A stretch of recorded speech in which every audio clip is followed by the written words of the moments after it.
Hi everyone, in front of me I've got REALME C75 and let me share with you how to change keyboard language on this device. So let's start with opening the app which will provide you with the keyboard. So for example, messages, notes, browser, whatever, just have the keyboard on the screen. And then let's take a look at this option bar and enter the settings. Here we have to tap on languages and tap on add keyboard. And here we've been transferred to the full list of available languages. You can scroll and find it, or simply search for a language, enter the name of it, and after finding, simply tap on it.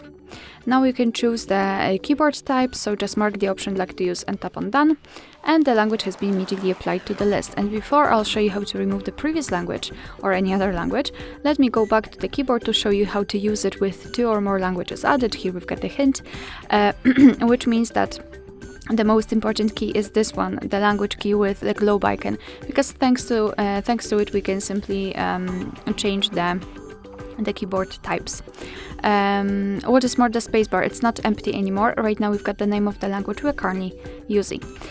So now let me show you how to remove the language. Simply enter the settings again, tap on the languages and tap on this edit icon in the right upper corner.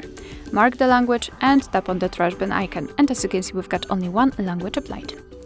Alright, so that will be all. Thank you so much for watching. If you find this video helpful, please hit the subscribe button and leave the thumbs up.